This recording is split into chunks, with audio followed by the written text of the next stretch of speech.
Welcome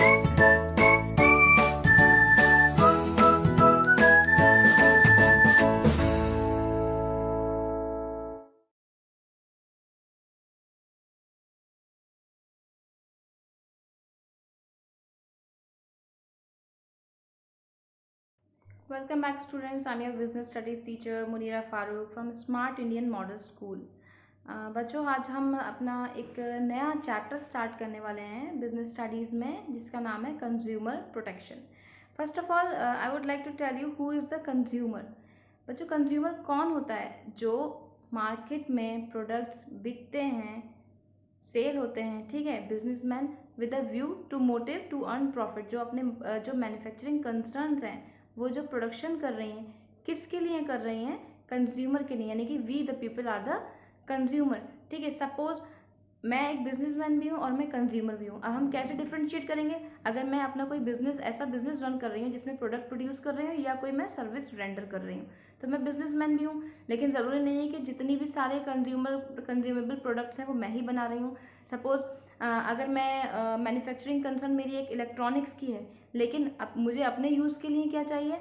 ठीक है, जैसे कि मैंने प्रोडक्शन स्टार्ट किया तो मुझे इलेक्ट्रॉनिक्स के लिए क्या क्या चाहिए होगा? मेटल चाहिए होगा, ठीक है, टेक्नोलॉजी चाहिए होगी, मशीन्स चाहिए होंगी, स्टाफ चाहिए होता है. तो ये सारी चीज़ें मैं भी कहीं ना कहीं से अरेंज करूँगी, तो मैं कंज्यूमर भी हो गई, एट द सेम टाइम मैं प्रोड्यूसर भी हो गई. ठीक है, तो लेकिन हम पढ़ रहे हैं आज का टॉपिक जो है consumer protection, which is a very different topic and very important chapter of this subject. Consumer protection basically क्या होता है? कंज्यूमर प्रोटेक्शन के कुछ बिजनेसमैन ऐसे होते हैं कि जो प्रोडक्ट ऐसा प्रोड्यूस करते हैं कभी कभी जो कंज्यूमर के लिए बेनिफिशियल नहीं होता है, या वो उसमें उसकी जो प्रोडक्ट लाइफ है उतनी नहीं होती है जितना कि मेंशन किया जाता है. आपने देखा होगा बहुत सारे एडवर्टीजमेंट भी ऐसे आते हैं, या बहुत सारे फेक एडवर्टीजमेंट जिसको आप बोलेंगे आते हैं, जिसमें प्रोडक्ट की डिटेल कुछ और दी होती है, लेकिन जब वो प्रोडक्ट हमारे पास आता है तो उसकी जो एक्चुअल जो वो होता है वो प्रोडक्ट कुछ और ही होता है. इसमें देखिए बुक में हम पढ़ेंगे कि इंट्रोडक्शन अगर हम देखें, consumer protection refers to protecting the interest of consumer, यानी कि कंज्यूमर का इंटरेस्ट, जो उसका बेनिफिट है, उसके फेवर में जो है वर्क करना, उसको हम क्या बोलते हैं? Consumer protection. As we know that consumer is the king of the market. भाई, जब मार्केट में आप प्रोडक्ट अपना सेल करोगे और उसको परचेस करने के लिए कोई होगा ही नहीं, कंज्यूमर होंगे ही नहीं, तो आपकी प्रोडक्ट या आपकी मार्केट कभी भी सर्वाइव नहीं कर सकती. And analysis of marketing management has made it clear that consumer is a king pin in the market. The producer should be produce goods keeping in mind the requirement of consumer and satisfy the consumer, but it is observed that it is this obligation is neglected. क्या होता है कि businessman को वो product बनाना चाहिए दिमाग में रखते हुए कि जो बिजनेस कंज्यूमर की डिमांड पर बने, जिसमें कंज्यूमर जो डिमांड कर रहा है उसके अकॉर्डिंग अगर वो मीट नहीं हो पाएगी वो डिमांड, तो आपका प्रोडक्ट सर्विस बिजनेस में मार्केट में कभी भी सर्वाइव नहीं करेगा. एट द सेम टाइम कभी कभी जो ये ऑब्लिगेशन है कि यानी कि बिजनेसमैन को कंज्यूमर के अकॉर्डिंग प्रोडक्ट डिज़ाइन करना चाहिए और उसके सेफ्टी को ध्यान में रखते हुए उस प्रोडक्ट को लॉन्च करना चाहिए. लेकिन कुछ बिजनेसमैन ऐसे हैं जो अनफेयर ट्रेड प्रैक्टिसेस करते हैं, जो इस चीज़ को ध्यान में नहीं रखते हैं. उनको सिर्फ अपने प्रॉफिट से मतलब होता है और चीप क्वालिटी प्रोडक्ट जो है वो मार्केट में इंट्रोड्यूस करते हैं, और जिससे कि क्या होता है, कंज्यूमर को कभी कभी हार्म होता है, और या उनको लॉस होता है, या उनको जो यूज़ उनको करना है उस प्रोडक्ट का वो वर्क नहीं कर पाता. तो इसमें हम देखेंगे इंपॉर्टेंस क्या है इस चैप्टर को पढ़ने की. Importance of consumer protection. Number 1 देखिए, consumer ignorance. Consumer protection provide information to the ignorant customers regarding rights and remedies available to them. इसमें क्या है? Consumer ignorance. सबसे पहले हम देखेंगे कि जो कंज्यूमर होते हैं कभी कभी वो इतने अवेयर नहीं होते हैं किसी भी प्रोडक्ट को लेकर, या जैसे कि मान ली कोई हम प्रोडक्ट खरीदने जा रहे हैं तो उनको ये तक नहीं पता कि उसकी एक्सपायरी डेट भी हम चेक कर लें या नहीं. तो इसमें क्या होता है कि कंज्यूमर प्रोटेक्शन की हेल्प से जो कंज्यूमर की इग्नोरेंस है उसको हम क्या कर सकते हैं? इरेडिकेट कर सकते हैं. उनको प्रॉपर इन्फॉर्मेशन देकर कि आप किसी भी चीज़ को खरीदते टाइम क्या क्या आपको देखना चाहिए, उसको अगर आपको कोई लॉस हो जाता है या कोई आपको हेल्थ आपको सफ़र करना पड़ जाती है तो उसको आप कैसे क्लेम कर सकते हैं, कंपनी पे क्लेम कैसे कर सकते हैं, या उसकी कंप्लेंट कैसे कर सकते हैं. तो इन सारे प्रॉब्लम की वजह से कंज्यूमर प्रोटेक्शन की हमें स्टडी करनी पड़ती है. नेक्स्ट है unorganized consumer. In developing countries like India, consumer are not organized. There are very few consumer organizations which are working to protect the interest of consumer protection. Consumer protection encourages establishment of more consumer and Organization. Consumer protection provide power and right to the organization as these organization can file case behalf of consumer. क्या होता है कभी कभी जैसे कुछ consumer forums तैयार की गई हैं कि अगर कोई जो कंज्यूमर है उसको किसी तरह का लॉस हुआ है या किसी तरह का उसको हेल्थ इशू हुआ है किसी भी प्रोडक्ट को यूज़ करने से या कोई इंजरी हुई है, तो वो क्या करते हैं, जो उस कंज्यूमर फोरम में जाते हैं और उनकी वो राइट देते हैं उन फोरम्स को कि आप हमारी बिहाफ पे इस कंपनी पे केस करिए, केस फाइल करिए जिसकी वजह से हमें लॉस हुआ है और हमें वो कॉम्पनसेशन मिल जाए, वो कॉम्पनसेट कर दे वो कंपनी इसके बदले में। ठीक है, नेक्स्ट है widespread exploitation of consumer. Although nowadays consumer is the king of the pen market, but when there is not of exploitation of consumer as businessmen of various unfair trade practices to cheat and exploit consumer. Consumer protection provides safeguard to सबसे इसकी क्यों ज़रूरत पड़ी हमें consumer protection की, क्योंकि आजकल जितने भी हम देख रहे हैं कि मोस्ट ऑफ द कभी कभी जो ओरिजिनल प्रोडक्ट्स हैं उनको कुछ बिजनेसमैन जो कुछ फ्रॉडलेंट होते हैं वो क्या करते हैं, उसको इमिटेट करके मार्केट में सेल करते हैं, यानी कि कॉपी करके सेल करते हैं उसको, और हमें लगता है कि वो ओरिजिनल प्रोडक्ट है और हम जाकर उसको ख़रीद लेते हैं, जबकि जब हम उसको यूज़ करते हैं तो हमें आइडिया होता है कि ये तो हमें नकली दे दिया है या हमें ख़राब प्रोडक्ट दे दिया है। तो कंज्यूमर को इस तरह से तो कंज्यूमर एक्सप्लॉइट हो रहा है, उसका पैसा भी जा रहा है, उसकी एनर्जी भी जा रही है, उसकी सेविंग भी जा रही है और उसको वो प्रोडक्ट भी नहीं मिल रहा है जो उसको डिज़ायर्ड है, उसको जो जिसकी ज़रूरत है।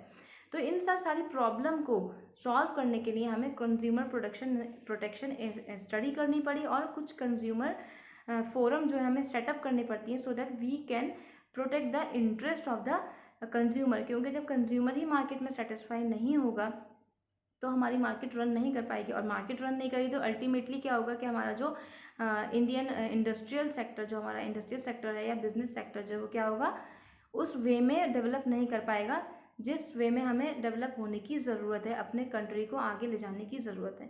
तो कंज्यूमर प्रोटेक्शन जो है हमारे लिए बहुत ज़रूरी है, एज अ कंज्यूमर भी और एज अ प्रोड्यूसर भी।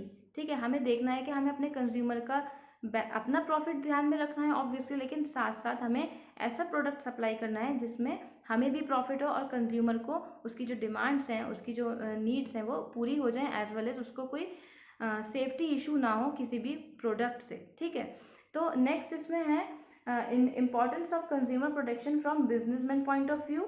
ठीक है, और उसके बाद है जैसे अभी हमने पढ़ा कि importance of consumer from consumer point of view, consumer protection की क्या इंपॉर्टेंस है एक कंज्यूमर पॉइंट ऑफ व्यू से, क्योंकि कंज्यूमर को हमें प्रोटेक्ट करना है, लेकिन बिजनेसमैन पॉइंट ऑफ व्यू से भी हमें कंज्यूमर का जो कंज्यूमर प्रोटेक्शन जो है वो हमें स्टडी करना पड़ेगा, एनालिसिस करना पड़ता है एज अ बिजनेसमैन। इसमें नंबर वन है long term interest of business, क्योंकि अगर बिजनेस को ज़्यादा देर तक सर्वाइव करना है मार्केट में, अब देखेंगे after the liberalisation and globalisation the level of competition has increase so much that only internal but business has to face international competition. अब हमें जब लिबरलाइजेशन हो गया, हमने 11th में पढ़ा, अभी 12th में भी पढ़ा था ये लिबरलाइजेशन, ग्लोबलाइजेशन एंड प्राइवेटाइजेशन। तो इससे क्या हुआ कि जब लिबरलाइजेशन बढ़ा तो बाहर की कंपनीज आने लगी, तो वो अपने प्रोडक्ट लॉन्च करने लगी। ठीक है, उनको फ़ायदा होने लगा, लेकिन जो इंडियन कंपनीज थी उनको कंपटीशन फेस करना पड़ा। अब जब कंपटीशन उन्हें फेस करना पड़ेगा तो वो अपने प्रोडक्ट में इनोवेशंस लाएंगे, न्यू आइडियाज़ क्रिएट करेंगे और नए प्रोडक्ट्स को इंट्रोड्यूस करेंगे मार्केट में, so that they can also compete with international market. ठीक है, विच इज़ परसिस्टेंट और continuously doing business in our country. तो इसके लिए हमें क्या ज़रूरत है, कंज्यूमर की सर्वे करना, कंज्यूमर स्टडी करना, एनालिसिस करना कि कंज्यूमर की क्या डिमांड है, so that we can provide them the desired products. Next है इसमें businessman uses society resources. Businessmen use the society resources. They earn profit by supplying goods and services to the member of the society. So it is must to do something for society. ठीक है, they must use these resources for benefits of consumer. अब जब businessman use कर रहा है, society के resources use कर रहा है, चाहे वो मैन मेड हो चाहे वो नेचुरल रिसोर्सेज हों, ठीक है, तो उसका भी ये फ़र्ज़ बनता है कि वो सोसाइटी के बेनिफिट में, सोसाइटी के हित में काम करे, क्योंकि वो ह्यूमन रिसोर्स को यूज़ कर रहा है या नेचुरल रिसोर्सेज जितनी भी हमारे प्रोवाइड बाय नेचर है वो यूज़ कर रहा है। तो उसमें बिजनेसमैन का ये एक ड्यूटी बनती है कि वो उन रिसोर्सेज को प्रॉपरली यूज़ करे और कंज्यूमर के फेवर में यूज़ करे, so that they can also run in their business. Next है social responsibility. A businessman has social obligation towards various groups and customer is one of the important group. It is responsibility of businessman to provide quality good. जैसे कि हमने बताया कि businessman की ये social responsibility भी बनती है कि वो अपना बिजनेस चला रहा है तो उसको रीजनेबल प्राइस पे सेल करे, अच्छी क्वालिटी प्रोडक्ट सेल करे, और सारे बिजनेस के जितने भी एथिक्स होते हैं, कोड ऑफ कंडक्ट्स हमने पढ़े थे, वो उसको फॉलो करते हुए अपना बिजनेस रन करे, तभी तो वो मार्केट में सर्वाइव कर सकता है। अदरवाइज उसकी जो गुडविल है, जो रेपुटेशन है, वो डिक्लाइन होती जाएगी डे बाय डे, और कंज्यूमर जो है उसके प्रोडक्ट्स की तरफ क्या होंगे, अट्रैक्ट नहीं हो पाएंगे। Next, moral and ethical justification. The ethics are the part of profession only, but today पहले क्या होता था कि एथिक्स जो होते थे, मोरल वैल्यूज जो होती थी, वो सिर्फ प्रोफेशन में यूज़ की जाती है, जैसे कि डॉक्टर, इंजीनियर या लॉयर, ठीक है। लेकिन अब बिजनेस के भी एथिक्स हैं, कुछ रूल्स हैं, कोड ऑफ कंडक्ट्स हैं जो उसे फॉलो करने पड़ते हैं। उसके जैसे कि अगर मैं कहूँ कि मेरा कोई बिजनेस है या मेरी कोई फैक्ट्री है, और मैंने जो फैक्ट्री में प्रोडक्शन किया उसका जितना भी वेस्ट मटेरियल था वो मैंने क्या करा, कहीं ऐसे ही डिस्पोज करा दिया, रेजिडेंशियल एरिया में डिस्पोज करा दिया जहाँ कॉलोनीज बनी हुई हैं, तो ये मैं एथिक फॉलो नहीं कर रही हूँ, मैं सोसाइटी के बेनिफिट में नहीं सोच रही हूँ, तभी मैंने ऐसा किया। अदरवाइज़ क्या करती, अगर मैं एथिक फॉलो करती होती तो मुझे वो डिस्पोज ऐसी जगह कराना चाहिए था जहाँ पर कोई रेजिडेंशियल एरिया ना हो, जहाँ पर लोग रहते ना हो, सो दैट उनको उनके हेल्थ इशू ना हो, उनको कोई प्रॉब्लम ना हो, ठीक है। इसकी कुछ नेक्स्ट है इसमें government intervention. If business want to avoid intervention of government, then they should not involve in unfair trade practices. Government intervention में spoil the image of business. Business should voluntarily involve in the activities which protect the interest of consumer. इसमें क्या है, businessman अगर avoid करना चाह रहा है intervention of consumer, तो उसको क्या करना पड़ेगा, अनफेयर ट्रेड प्रैक्टिस में इन्वॉल्व नहीं। अगर सपोज मैं अगर कोई अनफेयर ट्रेड प्रैक्टिस कर रही हूँ, मैंने कोई ऐसा प्रोडक्ट बना दिया जो हेल्थ इशू क्रिएट कर रहा था, और वहाँ पर किसी कंज्यूमर ने कंप्लेंट कर दी और मेरा नाम जो है हाईलाइट हो गया, न्यूज़ में आ गया, मीडिया में आ गया, तो वहाँ क्या होगा, मेरी गवर्नमेंट इंटरवेन करेगी, पुलिस इन्वेस्टिगेशन करेगी, तो वहाँ से क्या होगा, मेरा जो बिजनेस है वो क्या हो जाएगा, सफ़र करने लगेगा, उसकी रेपुटेशन एकदम डाउन हो जाएगी। कंज्यूमर जो होंगे वो क्या कर देंगे, स्विच कर देंगे दूसरी ब्रांड पे, क्योंकि मेरे बिजनेस की जो रेपुटेशन है वो क्या हो चुकी है, रुइन हो चुकी है, क्योंकि मैंने अनफेयर ट्रेड प्रैक्टिसेस करी, गलत सामान बेचा लोगों को, जिससे कि उनको हेल्थ इश्यूज़ हुए या उनको वो प्रोडक्ट नहीं मिल पाया जो हमने at the time of promotion advertisement में दिखाया था, ठीक है। तो इसलिए भी बिजनेस पॉइंट ऑफ व्यू से भी हमें कंज्यूमर प्रोडक्शन को एनालिसिस करना चाहिए और इसको स्टडी करना चाहिए। नेक्स्ट और लास्ट है, consumer is the purpose of business. The basic purpose of business is to create more and more consumer and retain them, and business can create more customers only. देखो, जब business हमको start करते हैं तो हम चाहते हैं हमारे कस्टमर्स बने रहें, हमसे जुड़े रहें, और ज़्यादा से ज़्यादा कस्टमर्स हमसे जुड़ें, लेकिन ये तभी पॉसिबल होगा जब हम उनको ऐसा प्रोडक्ट प्रोवाइड करेंगे, ऐसी सर्विस प्रोवाइड करेंगे जो वो उनको सेटिस्फाई कर सके, और उनको लगे कि हाँ ये प्रोडक्ट हम यूज़ कर रहे हैं, इसका हमें बेनिफिट हो रहा है, तो हम जुड़े रहते हैं इस ब्रांड से। अदरवाइज वो क्या करेंगे, ब्रांड से स्विच कर जाएंगे, या उस प्रोडक्ट से स्विच कर जाएंगे, या उस सर्विस को, दूसरी सर्विस को ले लेंगे। जैसे कि अगर मुझे नेटवर्क इशू हो रहा है तो मैं क्या करूँगी, मेरे पास जियो है तो मैं स्विच कर दूंगी एयरटेल पर, क्योंकि उसके नेटवर्क ज़्यादा अच्छे आ रहे होंगे, ठीक है। तो सिमिलरली कंज्यूमर जो होता है वो शिफ्ट कर जाता है अगर वो सेटिस्फाई नहीं होता है किसी भी प्रोडक्ट या सर्विस से। तो ये सारे पॉइंट्स थे जो हमें डिस्कस करने चाहिए कंज्यूमर प्रोटेक्शन में as a businessman point of view, ठीक है। नेक्स्ट इसमें हमारी जो हेडिंग है, हम स्टडी करेंगे लीगल प्रोटेक्शन टू कंज्यूमर, ठीक है। अगर किसी को कोई दिक्कत आती है, किसी कंज्यूमर को कोई हार्म हुआ है या कोई लॉस हुआ है किसी भी प्रोडक्ट को यूज़ करने से, तो वो क्या लीगल फॉर्मेलिटीज़ कर सकता है या लीगल एक्शन ले सकता है उस बिजनेस के या उस मैन्युफैक्चरिंग कंसर्न के अगेंस्ट में, ठीक है। ये हम डिस्कस करेंगे नेक्स्ट वीडियो में। Till then, thank you and take care. Take a very good care of yourself.